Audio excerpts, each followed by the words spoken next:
21 अगस्त 1911 सुबह के वक्त फ्रांस के शहर पेरिस में लुव्र म्यूजियम से 3 लोग बाहर निकलते हैं और इनके हाथ में थी लुव्र म्यूजियम की सबसे इम्पोर्टेंट चीज, जो कि एक कपड़े में लिपटी हुई थी। ये तीनों लोग करीब के रेलवे स्टेशन से ट्रेन पकड़ते हैं और फरार हो जाते हैं। इन्होंने अभी अभी जिस चीज की चोरी की थी वो एक पेंटिंग थी, और ये कोई आम पेंटिंग नहीं थी बल्कि दुनिया की सबसे फेमस पेंटिंग थी, द मोनालिसा पेंटिंग, जिसकी कीमत आज के दिन $1 बिलियन से भी ज्यादा है। लेकिन आखिर ये पेंटिंग इतनी एक्सपेंसिव क्यों है? क्या रीजन है इसके पीछे? आइए समझते हैं आज की इस वीडियो में।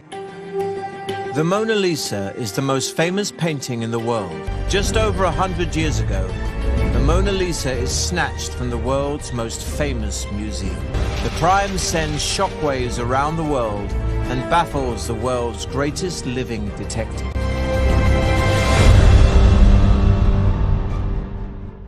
मोनालिसा की पेंटिंग को साल 1503 में एक Italian artist Leonardo da Vinci ने बनाया था, और इस पेंटिंग में जो औरत है इसके 2 नाम है। पहला ला जियोकोंडा, जिसका इटालियन में मतलब है चेयरफुल यानी हंसमुख, और ये जब आप लुव्र म्यूजियम में जाएंगे तो आपको वहाँ मोनालिसा की पेंटिंग के साथ ला जियोकोंडा लिखा हुआ मिलेगा। और दूसरा नाम जो हम सब जानते हैं, मोनालिसा, और ये नाम इटालियन लफ्ज मैडोना लिसा से निकला है, जिसका मतलब है मैडम लिसा, और फिर मैडोना लिसा को शॉर्ट करके बना दिया गया मोनालिसा। फिर इसमें से भी एक एन साइलेंट कर दिया गया और ये बन गया मोनालिसा, जिसका आज के दिन भी मतलब है मैडम लिसा या लेडी लिसा। अब मेन बात पर आते हैं कि ये पेंटिंग इतनी एक्सपेंसिव क्यों है, आखिर क्या खास है इस पेंटिंग में। तो इसके बारे में सबसे पहली बात यह है कि इस पेंटिंग को किसी पेपर पर, कैनवस पर या फिर कपड़े पर नहीं बनाया गया, बल्कि इसे पोपलार की लकड़ी पर बनाया गया है, जो उस वक्त के पेंटर्स की खास लकड़ी हुआ करती थी। और दूसरा ये कि ये पेंटिंग उस वक्त की सबसे अहम पेंटिंग थी,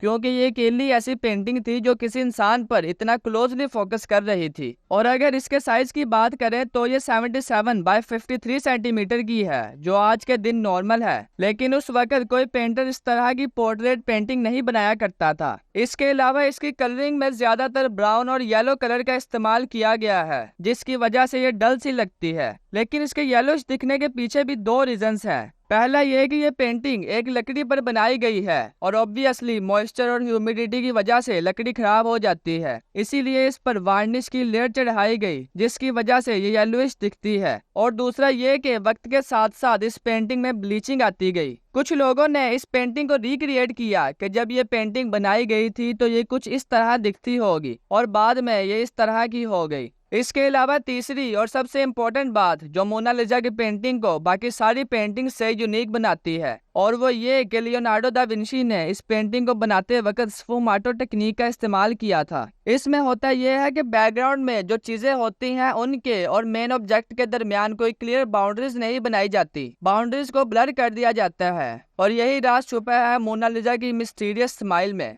जब आप मोनालिसा की स्माइल की तरफ मुसलसल देखते जाओगे तो ये आपको सीरियस लगेगी, लेकिन जैसे ही आप इसकी आंखों में या फिर पेंटिंग के किसी भी और हिस्से में देखोगे तो ये आपको मुस्कुराती हुई दिखाई देगी। एक्चुअली में मोनालिसा के जो लिप्स हैं वो बिल्कुल स्ट्रेट लाइन में बनाए गए हैं, जिनको अगर कंटिन्यूसली देखें तो ये सीरियस लगती है। लेकिन अगर इसके लिप्स के साइडों पर देखें तो आपको शेडोज दिखाई देंगी, जिन्हें स्फुमाटो टेक्निक की मदद से बनाया गया है। और यही वो चीज है कि जब आप पेंटिंग के किसी भी और हिस्से में देखते हो तो ये शेडोज आपके पेरिफेरल विजन में आती है और आपको लगता है कि जैसे मोनालिसा मुस्कुरा रही हो। अब अगर मोनालिसा की पॉपुलैरिटी की बात करें तो इसका क्रेडिट जाता है विंचेंजो पेरुजिया को। यह वही शख्स था जिसने अपने 2 दोस्तों के साथ मिलकर इस पेंटिंग की चोरी की थी, क्योंकि इसका मानना था कि ये पेंटिंग लियोनार्डो दा विंची ने बनाई थी, और चूंकि दा विंची इटालियन थे इसीलिए इस पेंटिंग को फ्रांस में नहीं बल्कि इटली में होना चाहिए। इस पेंटिंग की चोरी होते ही न्यूज़पेपर में खबर छप जाती है, सारे लोग इस पेंटिंग को ढूंढने में लग जाते हैं, लेकिन इन्हें कोई सुराग नहीं मिलता। विंचेंजो 2 साल तक इस पेंटिंग को अपने पास छुपाई रखते हैं। फिर आखिरकार वो इसे बेचने का फैसला करते हैं और इसे एक आर्ट डीलर के पास ले जाते हैं। आर्ट डीलर इस पेंटिंग को फौरन पहचान लेता है और ये समझ जाता है कि ये वही पेंटिंग है जिसकी चोरी होने की खबर छपी थी, और इसके चलते विंचेंजो पकड़े जाते हैं और उन्हें जेल हो जाती है। पेंटिंग को वापस लाकर लुव्र म्यूजियम में रख दिया जाता है, और आज भी ये पेंटिंग वही पड़ी हुई है, सख्त सिक्योरिटी और क्लाइमेक्स कंट्रोल के साथ।